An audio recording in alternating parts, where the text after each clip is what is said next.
Hello, how are you doing? I'm well. Nice to see you. Yes, we have chatted before. This is the first time Yeah, Zooming though through video. right. Um, all right, so welcome and to everyone who's just joined us after lunch. And thank you to Emily for that wonderful chat earlier. Um, that's really cool. I have so many questions, but I'll have to hold on to those for later. So for right now, obviously this conversation that we're having is around suicide and game dev and in the games industry. And so just to kind of start things off, um, because we're going to be talking about suicide, one, content warning around suicide, very obvious. But before we get into this, I think it's important to be able to set the table for us to have this kind of conversation in the first place. So there's a really widespread stigma associated with suicide and talking about suicide. And so as a result, many people are afraid to speak about it. However, talking about suicide not only reduces the stigma, but it makes it easier for people to seek help, rethink their options, and connect with others because it's something that, is not as scary to talk about. However, how we talk about suicide really does matter. It's very important. So throughout this session, we'll be following best practices around talking publicly about suicide. So for example, we'll use destigmatizing language like saying died by suicide as opposed to committed suicide, which links suicide back to more punished times where it was seen as like a sin and this horrible thing that spoke to a person's weakness, which we know is not the case. As well as things like not going into specific details or anything graphic or anything like that. So if you're on the fence, as always, like I hope you're here and I hope that you can engage in the session because it is a very powerful story that Tammy has to tell. But as always, please take care of yourself first. And if you need to step away, please do so. All right, with that ground covered, Tammy, would you like to introduce yourself?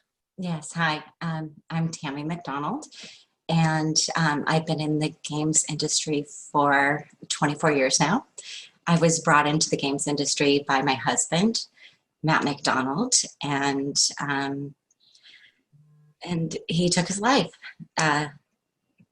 almost a year ago. So. Well, thank you so much for agreeing to come on and talk about it. Because again, as we mentioned right at the top of the show, this is not something easy to talk about, and much less for someone who's a survivor of someone else who died by suicide. Sure. So I kind of want to just get started with something maybe a little lighthearted or a little bit Sure. less, kind of ease into it. Yeah. Can you tell me a little bit about like what life was like in the before times, or rather in the beginning? Like, how did you guys meet? That's a really good place. Well, I was in radio when I met Matt, and he was in games, obviously. And I had a former client who was a matchmaker, and she was his former mother-in-law. And so she said, "You married my daughter. She wasn't so great. Meet somebody great." And so we were friends for a while, and then we just kind of progressed into dating. And then I got out of radio and I was doing travel promotions, and I was working with, this speaks nothing to my politics, but I was working with Oliver North for a while. I'm actually the opposite. Go blue. But he talked me into coming on board at the game studio that he was at to help with a project. They had 45 minutes of in-game cinematics and just really no way to put it together. And he knew I was extremely organized. I understood, the nomenclatures and putting together all of the cutscenes and everything. So I jumped in and I helped out. And the studio we were at in San Diego was Blue Sky Software. And it was kind of, seeing, the end of its days. And Matt was the go-to guy for Lightwave at the time, for New Tech's Lightwave software. And they asked us to start a school. So I'm like, well, that sounds like fun. So we jumped in and we started the training center together. And then of course we got into game development, and it was back in 1996 at the time. So this is where, you couldn't call a recruiter. You couldn't call, the Art Institute and say, who do you have? Where can I get, put a team together? Or even, just just recruit. Just people weren't out there in that means. So we trained people and we hired the good ones. And so we grew our studio to about 150 people in San Diego. So we were actually the largest independent studio in San Diego at the time. And we had a great relationship with Sony, Sony Online, especially with John Smedley and Kelli Flock at the time. And we were kind of their local outsourcing company. And then we just continued to grow. And so we were doing full game development, triple skew. We were the first 3D animated series on Nickelodeon. So we were doing 3D across the board. And animated music videos. Like, we were just kind of in the thick of it. So I ran biz dev, and, because I was all about building and, growing the company. And I would always, I would hire from within, and I would, find people from all over the place. And so we just kept growing and growing and growing. And then we also, because of the animated series we were doing, we got into doing distributed development. So we had a team in China to do the animated series, and then we pivoted over to India. Kind of liked the vibe and kind of content that we got out of India better at the time. So we had 300 people at one point over in India, with 150 people in San Diego. So that was a really interesting time, and it was great, but it also, as we're speaking to the subject of suicide and depression, it was one of those moments where I really noticed, like, this is too much for Matt. Like, he had too much on his plate. Just speaking to Matt's art, his skills, he was the visionary, the art director, but he was very technically gifted as well. And, when you look at somebody, like that is a 10Xer, as far as like programming skills go, Matt was that across the board. Matt was everything. He was so talented. He was so creative, with everything that he did. And, I always thought he was like Superman. He could just keep going and going and going. But, there were these moments and these cyclical times in our relationship where it almost seemed like we were on a 5-year bend, with where his illness really showed up. And I would say, 5 years into our relationship, we kind of got into it very quickly. We dated, and we both were on the same page. We wanted to have a family. We wanted to have a business. We wanted to, be successful and just grow. And we were very excited about what we were doing. And then 5 years into it was the first moment where we just went, wow, he's got some issues. We need to address them. So. All right. So obviously you guys are very busy from the start, on both sides. Yeah. Definitely got some fairy tale romantic, themes going too, which is very sweet. Sure. And then, so as you're talking about, 5 years in, you started to notice something wasn't going as well as it had been. Right. What kind of brought about that realization? A lot of mood, triggers, and a lot of people, because Matt was so intense, and we talked, just transitioning from the last speaker, the subject was work hours, and not blending day to night, and not really being able to cut off. So Matt was the kind of guy that would work 7 days a week and 20 hours a day, and that wasn't just a week or two at a time. That was 7-8 months at a time.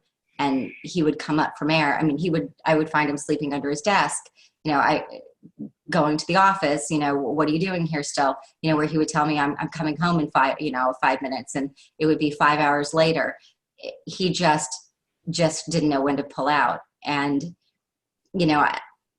one of the things I really merged into becoming in our relationship was a manager of his moods, and a manager of him in general, and just trying to get him through. And he really had a hard time disengaging, and that was just a telltale sign.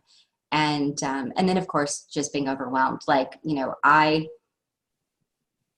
I always looked at our business where we had to have multiple income streams. We never looked for financing. We never had investors. This was all bootstrapped.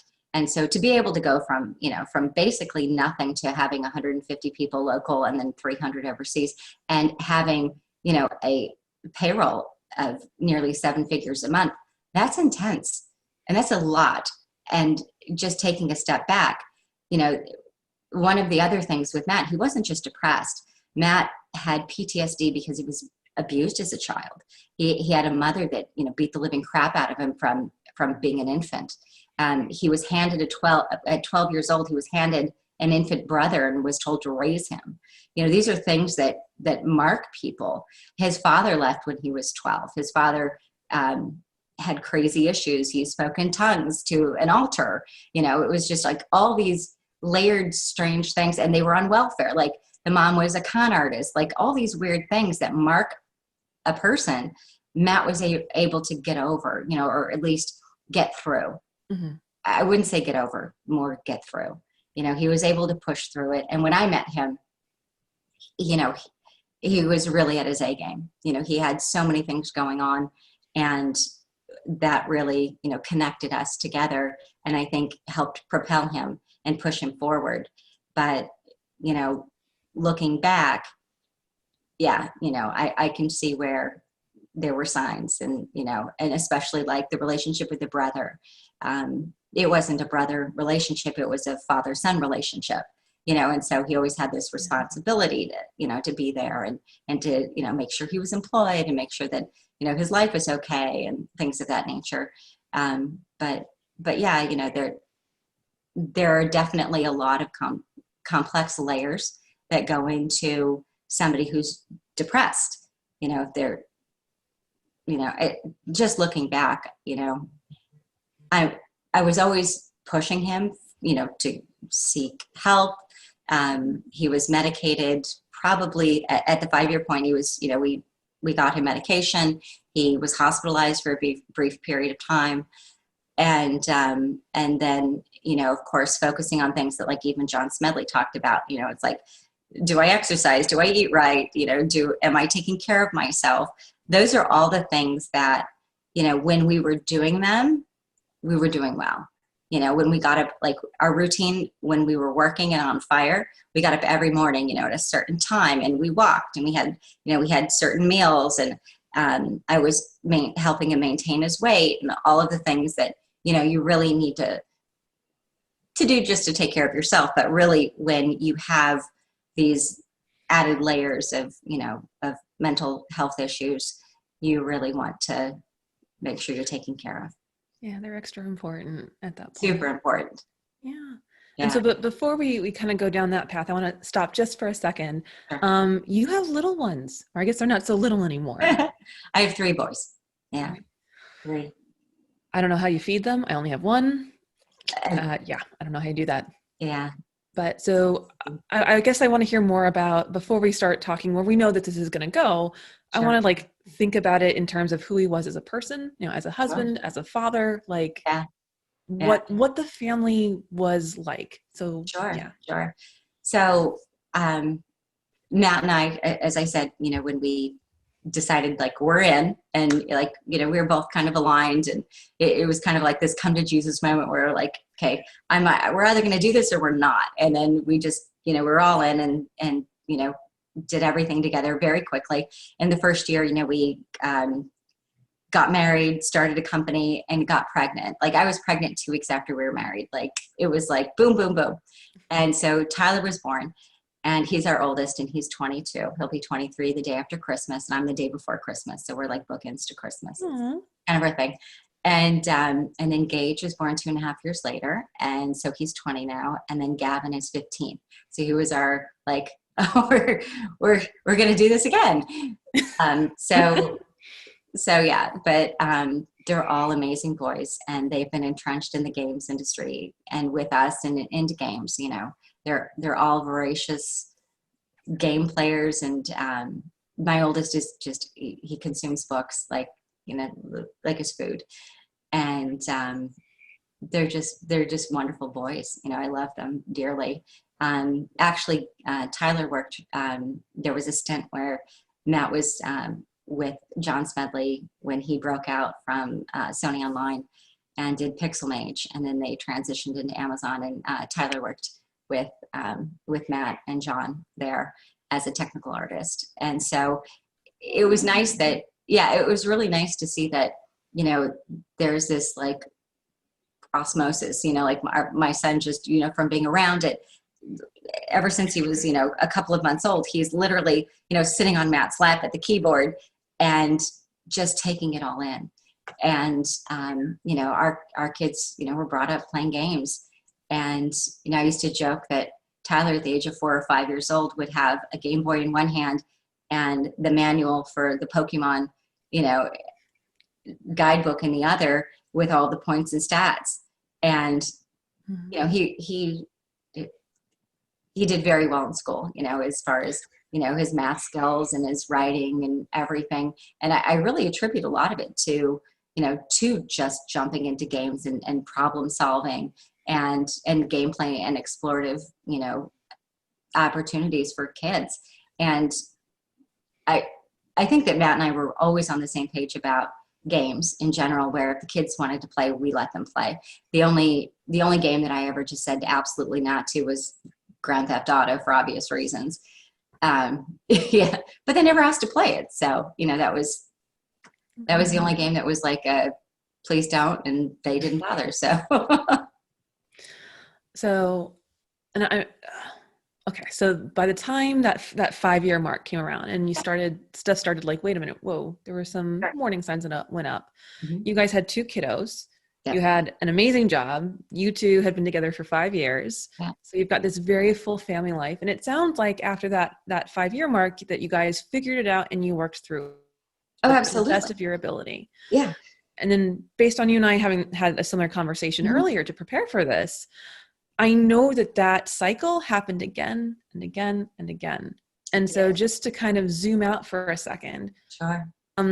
That first point where you're like, oh, something is not right. Yeah. Till his death, about how many years passed between that point? So I would say 15, roughly, maybe 17 years.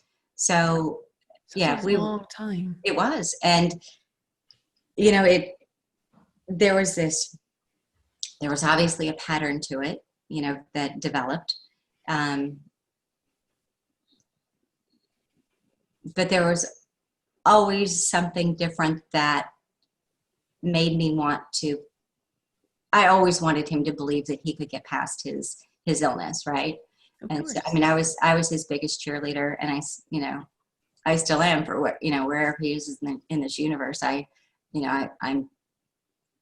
love him, you know, intensely. He's an amazing human being, and he did so much for myself and my kids. And, you know, I turn to him when I'm frustrated and when I need help. I'm like, Matt, what do you think? You know, but, you know, I honestly believe that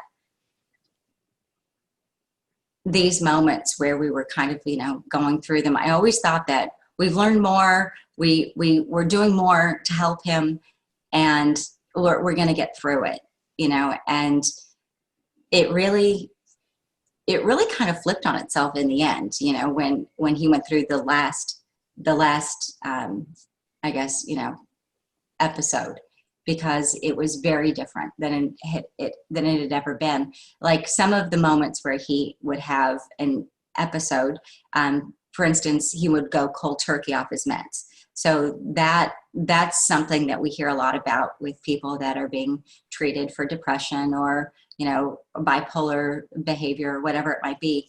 They don't want to be medicated anymore. They don't want to feel like they're you know, everything's being blocked out. They want to feel, right? And in Matt's case, this was, I believe this is in the 2010 episode that he was on Effexor, but he wasn't just on Effexor. It was like on 2 times the FDA recommended amount of Effexor. And it just so happened that our pharmacist had a conversation with him and said, do you know that you're taking twice the recommended dosage of Effexor? Mm-hmm. That triggered his mind to think, I shouldn't be on this. I should be. And then, of course, Matt thinking he's Superman. I should be able to battle this on my own. And and he had just gone through a weight loss period. So, he was feeling like, I can conquer this. And so when he stopped cold turkey off of a crazy amount of Effexor, we went into an episode that lasted about 3 days, and it resulted in him, having to be hospitalized again. And, it was about, it's usually about a week, where they're being hospitalized and, getting therapy. Of course, when he got there, he wanted out immediately. Before he got there, he was like, I need to be hospitalized. I'm going crazy. And then when he got there, he was like, this is the worst place in the world. And I think a lot of it, when we look at the resources that we have, for our loved ones, they're not optimal. They're not even decent. I mean, my husband was in a facility with people that, they were dangerous and they were scary to be around. And it broke my heart. It's like, my husband doesn't deserve this. At one point, when he had a breakdown in 2015, he had an episode, and I called and specifically asked for help. And I said, my husband's having a mental break. He needs to be 5150, and he needs to be hospitalized. He was arrested. So yeah, imagine that. So those are, for somebody who sees themselves as a loving individual, as like not having a mean bone in their body and just wanting to be everything he can be. Like Matt used to toil, when he would do something wrong, maybe with the kids or, or with me or with a client, he would spend days in his brain, like thinking how I can be a better man. How can I be a better man? Mm-hmm. That consumed his life, like how he could be better. I know, there are people that, were close to Matt that he would, just be on the phone with him for hours and just, they would be like, God, is he okay? But no, he really, really was consumed with how to be the best person he could possibly be. And if that's your mindset, if that's who you are as a person, and you stumble or you fall or you show any vulnerability and you get arrested for it, it was like, it was more than he could deal with. It broke it. It crushed his soul. So, and I imagine that since you called them, you were at home. And so he was probably arrested in front of his children. He was. In his neighborhood. Yes. And yeah. So I feel like the mental health system is a whole other, it's a whole other panel. It's a whole other conference. And actually, adding insult to injury, when he was arrested, my brother-in-law worked intake at the sheriff at the jail. So when he was brought in there, my brother-in-law was in that processed him. So it was like, fortunately I had him there to take care of my husband. But on the other end, it was just another layer of, of embarrassment and shame. Exactly. And those are the things that I think in the end, it was almost like there was a scorecard that he kept, and he felt like everybody was keeping against him, and he just couldn't live past that. And that to me is just so sad, because he was so not that. And I mean, thank you as always. I'll just continue to say thank you for sharing like every 5 seconds. Sure. So thank you for sharing. Yeah. I think it's a really valuable perspective, because there is obviously a lot of stigma related to suicide, and there's a lot of stereotypes. Absolutely. Around, suicide being, it's something that you do only if you're depressed, mm-hmm. which is not true. It's something that, it just happens in a flash, and you should know the signs. Right. And what I especially value about you sharing is, I mean, you said almost 17 years of this kind of cycle of, okay, things are fine. Okay, I can see we're going down that spiral again, having something happen, whether it is having, calling emergency services in the hopes that they will respond appropriately. Right. And that, him having to check himself into a hospital, like these things over and over and over again, and returning to normal, and just this cycle that it, like you said, it was a scorecard. It wasn't just this one decision that he made one time when he was super sad. Yeah, Like, no. And what's interesting about that too is that during those moments, there were times where the depression was so heavy that the suicidal behavior would show up in some way, not in the, you know, I did something and I need, and wife Tammy needs to jump in and correct it. It was more of, he would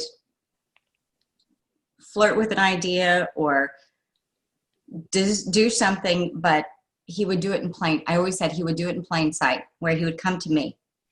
And it was always a cry for help. Like, you know, and as like Matt was a large man, he had a large, you know, very loud voice. His personality was like, you know, it was so huge. He was always the life of the party. He was like this very big presence, but he was also this broken child that was kicked under a bed as a toddler. And I saw that toddler when I would look at my husband, because I loved him with every ounce of my heart. Like we I know it kind of sounds morbid, but we had a death before divorce clause. When we married, I just said, I will never leave you. The only way we're walking away from each other is if one of us dies, because I love you. And that's how I'm built. You know, I love my husband. I love Matt. I know that Matt isn't, like, when he would show up and maybe he was being, you know, an ass one day, or, you know, it wasn't his best day, but I know Matt, like I know the man, and that man loved me more than anything. And he would kill for me. I know it sounds bizarre, but, you know, to say that like the man would kill for me, but he would. And sadly he did in the end, because he thought our lives would be better off without him in it. So he did, sadly. and I just kind of need to like sit in that and give that some space. For sure. That's a really powerful thing to think about. That is, you know, it's not just a matter of I'm sad or I'm depressed. It's the world is a better place without me in it, for whatever perceived shortcomings you have. Right. And in those 17, well, plus 5, so 22 years. Oh, 24 almost. Yeah. Okay, 24. Yeah. Math. I'm a psychologist, not a math. No, it's okay. No, I mean, I was just kind of paraphrasing the years that were kind of tumultuous, but yeah. Sure, of course. Yeah. So in that time, you know, we were talking, and Emily was talking earlier about how, you know, people who are neurodivergent or managing a mental health issue, sometimes they will be your superstars and they will show up and they will go twice as hard as anybody else. And they do. Yeah. And they do. And Matt is a perfect example of this. Yes. Absolutely. Oh, so he, again, so one of the themes with Matt and I is that we were polarity, right? So with work, with everything, you know, with the kids, you know, you name it, you know, we were always, like, I was on one side, he was on the other. Like, you know, I would be running the business, he would be running the creative. He would want to discipline the kids. I'm like, no, you're too hard on the kids. So what's interesting now without Matt is that I have to get to the middle with our kids now.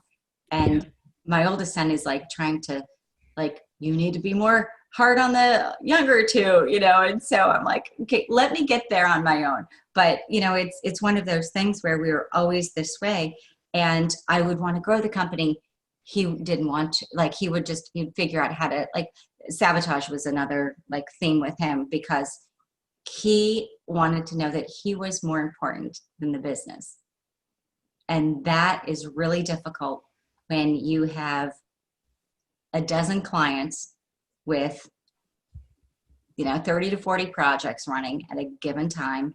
You have all of these balls in the air, and you have the person that you're relying on, you know, for everything, who has, you know, mental health issues and needs to know that he matters. But he would work, like I said, he would work, you know, days, weeks, months on end, just for me. You know, it wasn't for, it sounds strange, it wasn't for the client, it wasn't for this or that. he would always say, I'm doing this for you. I'm doing this for you. And that's where it really got messy for me, because I'm like, look, work is work. Our relationship is our relationship. But we need to put a line between it, because I would always say, you know, we need to survive outside of our business life. Like, that's the most important thing to me. Our family is our family. And, you know, he was just so caught up in everything. And I think, again, toward the end, as I discussed with you, he was on so many different medications that it was just so hard for him to just kind of see the forest through the trees, you know? Mm-hmm. I'm also curious, because obviously, you know, as his wife, you know, you saw the darkest moments, you saw the most vulnerable moments, as well as the positive ones. Oh, yeah. When he was in his workspace, Mm-hmm. was it ever apparent to anybody else that he was struggling, or did he just mask it so well that nobody even guessed? So, like, Matt's personality was ginormous. It wasn't just like, you know, like, oh, he's just, you know, a guy over here. Matt, like, everybody could, and you could, you know, you can feel energy, obviously, right? We all feel energy. Everybody could feel his energy. And what I always found, I think, troubling more than anything, is that people would feel his energy and maybe assume that, you know, he was mad or he was hostile or whatever. Matt was a love. Like, he was the kindest, most loving person on this planet, and he would do anything for anybody. I remember he and I were at a seminar, and there was a woman sharing about how she hadn't spoken to her father in 30 some odd years, and she was able to have a call with him, and he was dying. Like, he had some terminal illness, and he would be dying in the next week or two. But she felt, you know, okay, and they had a great conversation, and they could move on. But she didn't have the money to travel back east to see him. And all I remember was, you know, he took my purse for a minute, you know, dropped it back by, and later on, the woman who was running the seminar came back and asked for my signature. And I said, what for? And she said, oh, your husband just got that woman who was talking about her father a plane ticket and hotel for, you know, and then he said, and then she said, and he wants to give her a couple of $1,000s for, like, travel money. and I'm like, okay, that's my husband, you know? And so, of course, you know, I'm just like signing whatever, but that was my husband. Like, his heart was huge. He would give everything he had to anybody. And that is the man I loved. I mean, he was the most beautiful, beautiful man in the world for being that man. And he showed up like that to everybody. He did that for my family, my father. I mean, my father got sick with Cushing syndrome at the age of 50, and we bought my parents a home. We took care of them. We put them on payroll, you know, for 20 years. And that was my husband. My other family didn't show up to do it, but my husband did. And that is who Matt was. Matt was the most giving, loving, generous human being on the planet. Yeah. But yeah, did other people get scared of him? Sometimes, yeah, because he could get loud and pissed and scream. I mean, and John Smedley could probably speak to that, because Matt showed up a couple of times not being his best self. But the beautiful thing about that is that John acknowledged, like, from his background and knowing, you know, his own depression, he knew Matt was hurting. And John has a loving heart, and he's very, you know, kind and perceptive, you know, and I respect that about John, you know, and I think that when Matt worked with John for the period that he did, it was a soft place for Matt to land for a while, you know, and I appreciated that. So what I'm hearing is something that was very helpful to Matt Yeah. was having someone he knew that he could, in his workspace. Yeah. That obviously you can never know exactly what someone else is experiencing. Sure. But at least know that there was someone there that he could check in with who had at least a ballpark idea of what it was like. Yeah. Yeah. I mean, that was very helpful for Matt, you know, and, you know, so toward the last, let's just call it 3 years of Matt's life, we really stepped up his therapy with, he had a therapist, and he had a psychiatrist, that Mhm. was new. So he had a psychiatrist for about 12 years, and then that psychiatrist retired, and then the new psychiatrist came on, who, I personally am not happy with at all, with how things ended. But we stepped up his support system, the frequency that he met with therapists, and then checking in. And so part of that was, who are the people you can turn to? And so,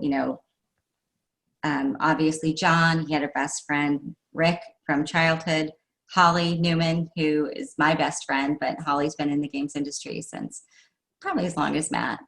And, she was his sister from obviously another mister, but, she's phenomenal.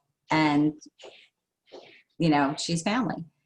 And so I always kind of thought, like, well, she's my best friend, what are you calling her for? But I would get it, but then the one that fell out was the brother. The brother was supposed to be there. And then of course they had such an up and down relationship that, in the last few months of his life, unfortunately, his brother wasn't somebody he could turn to. And so that was really hard for him. Yeah. And his family, like when he passed, his mom never called, his sister didn't call, the brother left me horrible voicemail messages, like really dysfunctional family. Kind of crazy. I mean, given how you've talked about his childhood, like it's unfortunate, but it sounds like it wasn't a surprise. It's very true. Like, it wasn't surprising.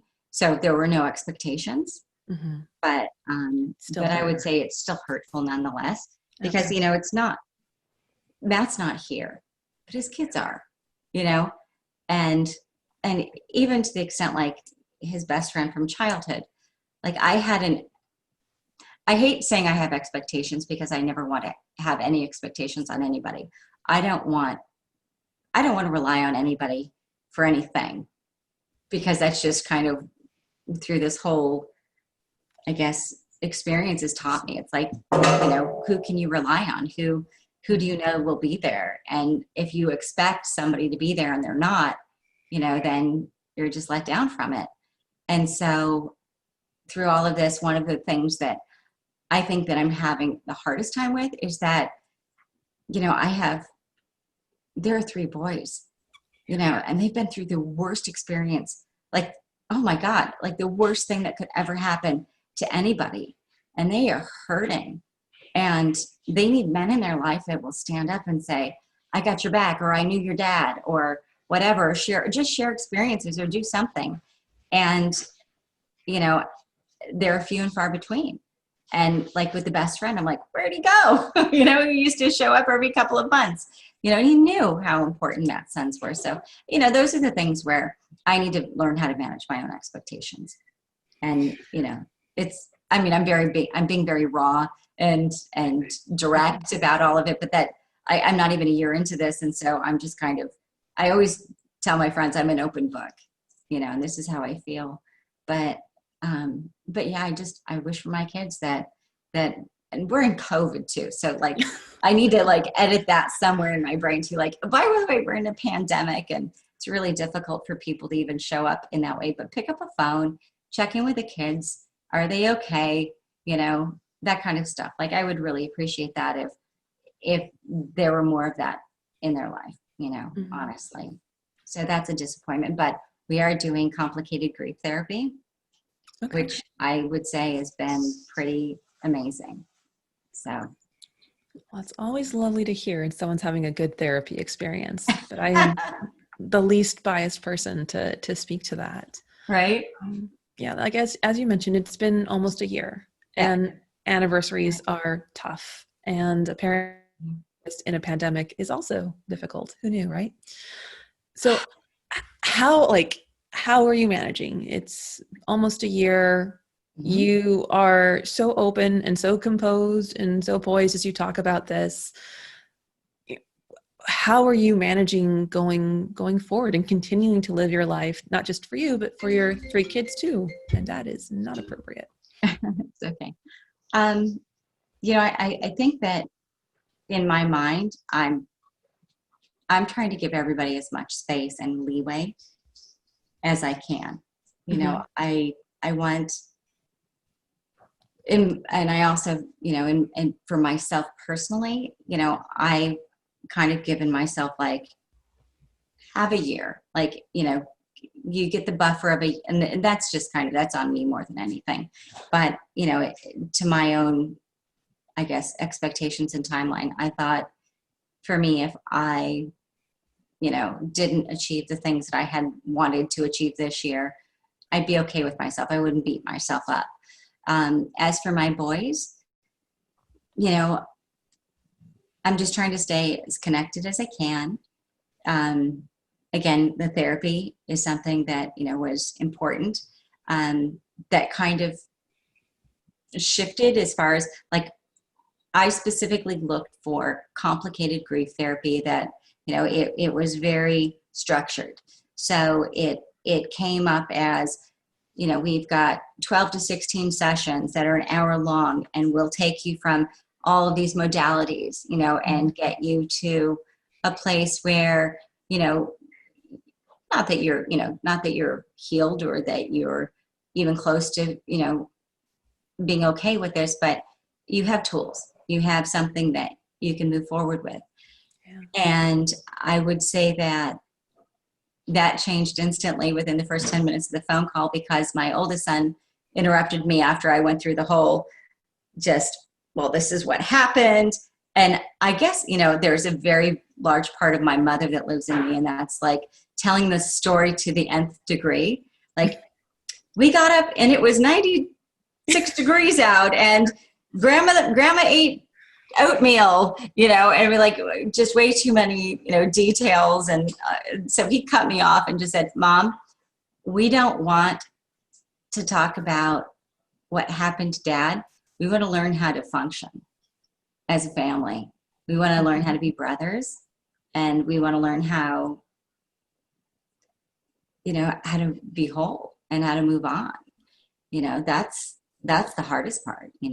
When I think about all this, it's like, he just went, cut me off, and he's just so eloquent and he's so in tune, and he's just 22, and he's just like, Mom, this is the most important thing that we need to, because, we could talk about Dad all day long, and we will.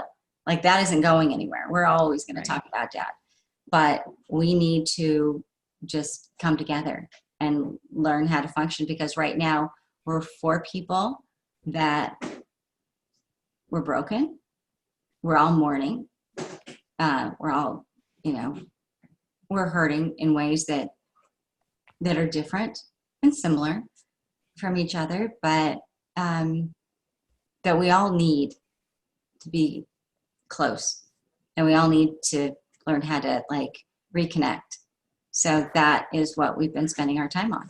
And so that, that started out with little things like family dinners, and, and I'm going to do something for, like, we each picked a person, and these are the things I'm going to do for him this week. And, this is what I'm going to do for her. And this is how I'm going to show up. And these are the things I understand that are important. And so we all are taking on tasks and learning how to communicate our feelings. And then of course, in all of this, Matt shows up again, so like, the last session we had, I mean, I think we went through a box and a half of tissue. So yeah, so she's done a really great job of hearing us, and then also, staying on course to what her job is. So I would say that doing the research and finding, somebody, like, I never knew there was a thing called complicated grief therapy. I never even knew, but I looked it up, obviously, when I think I found it on day 3 after he passed. I was like, I was up till, I'm a bit of an insomniac as well. So I will go at least 2, if not 3 nights in a week where I just don't sleep. So I'm up all night. Yeah. So that's what I looked up and found. productive insomnia, research based. Yeah, it beats CNN. Yes. Yeah, So we've got about 10 more minutes before we switch over. sure. And it's the therapist in me that I want to make sure that we have time to kind of like this up and like put it away in like a nice box that's secure, not just for you and I, but for people who are listening as well. Right. And so, we're probably gonna have like a 5-minute break afterwards so people can kind of take a breath. But to kind of move into that position, I was wondering if you could tell me like one of your favorite memories of you and Matt, or just, the family, you guys as a couple, just something that just instantly like brings a smile to your face and like warm these to your heart. I mean, they're endless, but I mean, just little silly things, like we get in the car and like Matt was he was a gearhead, he loved his car, he had a Jeep, he had a truck, he had, if I had a Hummer, he'd like every time, he would take it and put $20,000 of, useless stuff on it. In my mind, useless stuff, but it was, he would always go nuts. And, so we did a lot of off-roading and various things. And so just a few, fun memories. Just getting in the car and, when we would get in one of, his little off-road thingies, whatever, windows down, music blasting, and our family anthem was, Don't Stop Believing. And every one of us just singing on top of our lungs, just these songs that we loved. And Landslide is my song with Matt. So, there's a lot of music that connects me to Matt as well. And then right before I had Gavin, Matt and I got into paintballing.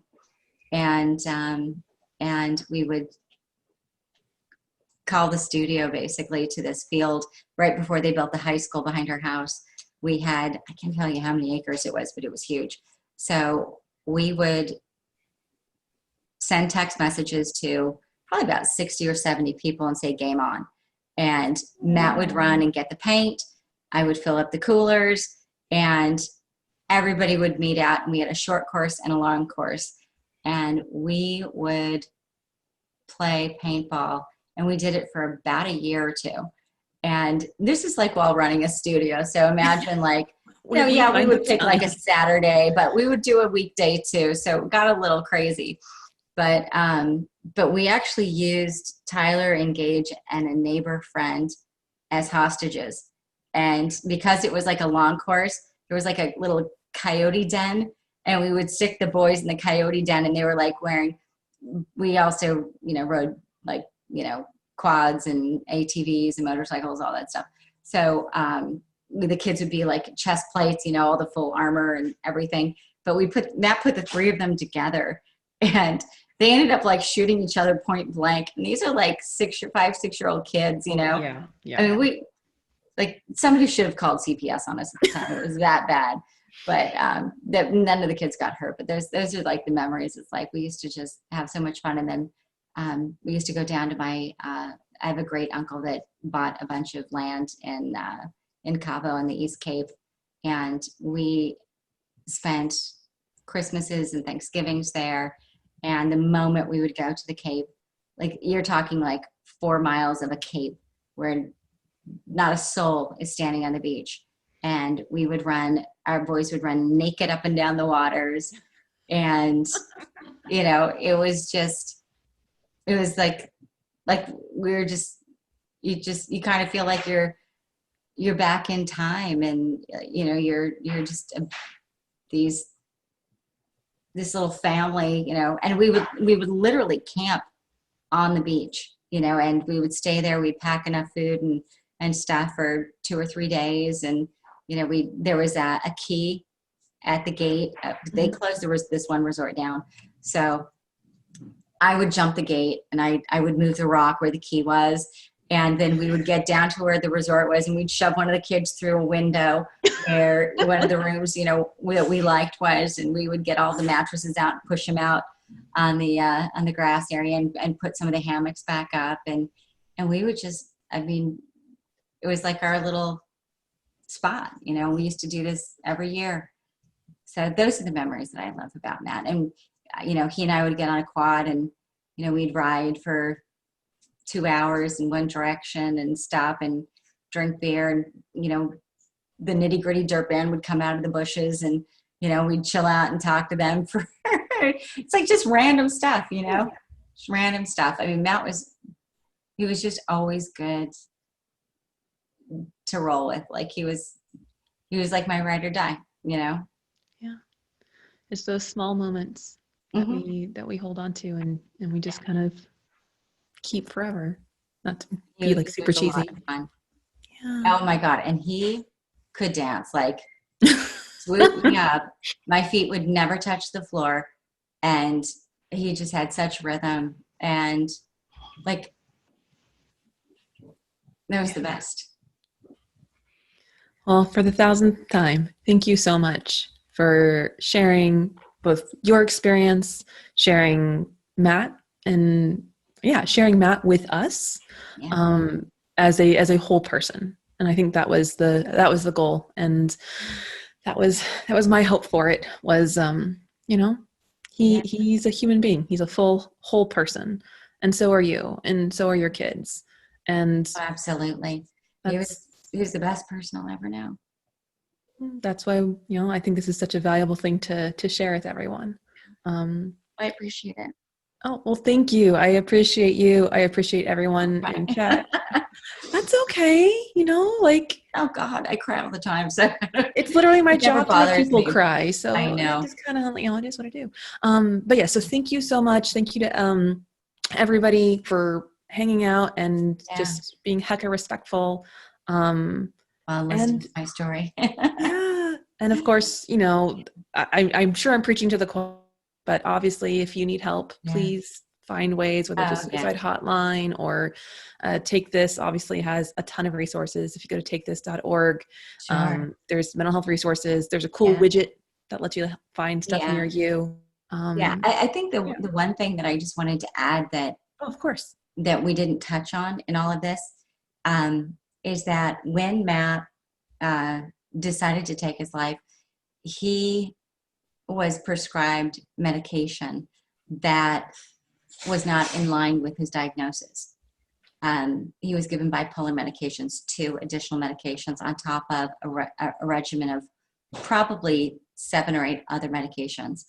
And there were no blood tests taken. There was no follow-up taken. He had 2 suicide attempts that year, one in June, one in August. He took his life on the 9th of November, and there was no accountability from his psychiatrist. And I'm not here to vilify anybody. I'm just trying to say that if there are red flags, like, wake up to those red flags. Matt was deceptive about the first attempt, but the second one, he owned the first. And so that was in August, mid-August. And I begged the doctor to take him off those medications. And he said, it's going to take time for him to get his footing with these meds. And I said, he has suicidal ideation that just it's coming up in ways that it's never shown itself before. And that I knew was a red flag that had never been there before. And I think that there are a lot of wonderful people out there that are here to help people that have depression, PTSD, ADD, whatever it might be that you're suffering from. But if, like, you need an advocate first and foremost. If you don't have an advocate, get one, because you need somebody that can understand your baseline.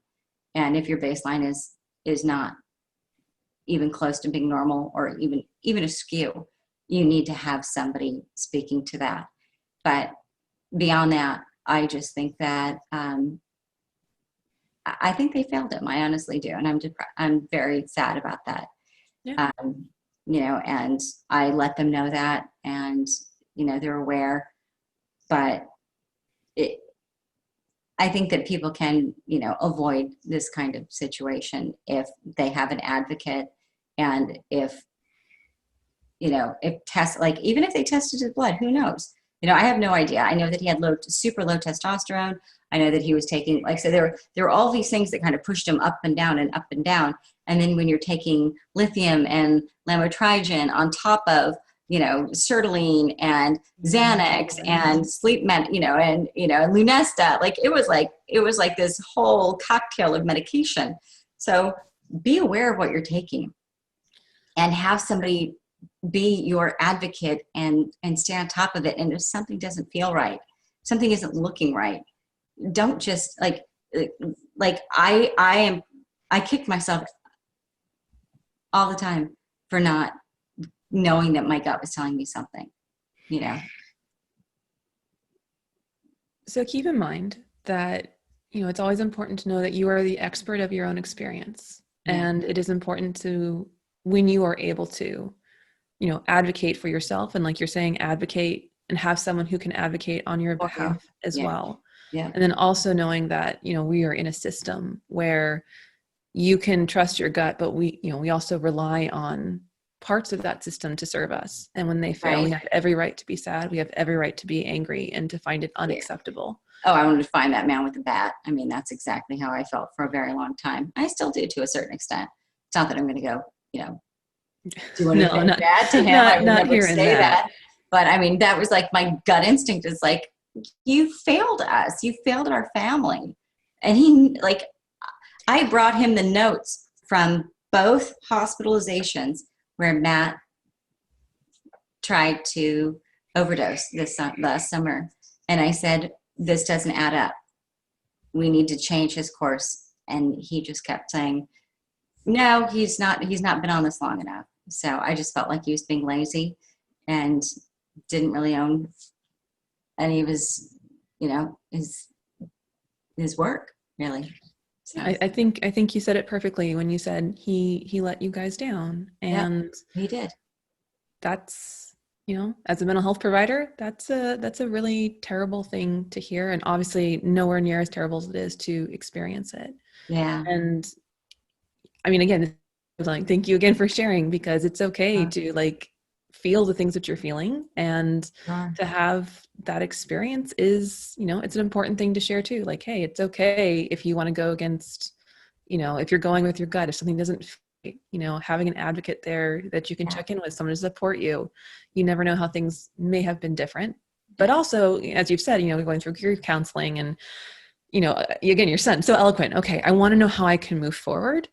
And it's always going to be that balance between reconciling with the past as well as trying to be mindful of our present, and continuing to try and go forward and live in the best way that we can. So Tammy, thank you so much for sharing all of that with us.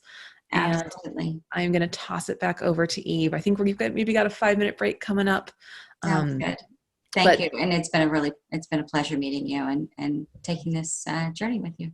Yes. All right. Well, take care. All right. I'm sure I will see you around. I'm sure we will. Thanks so much. You're welcome. Okay. Good. Bye.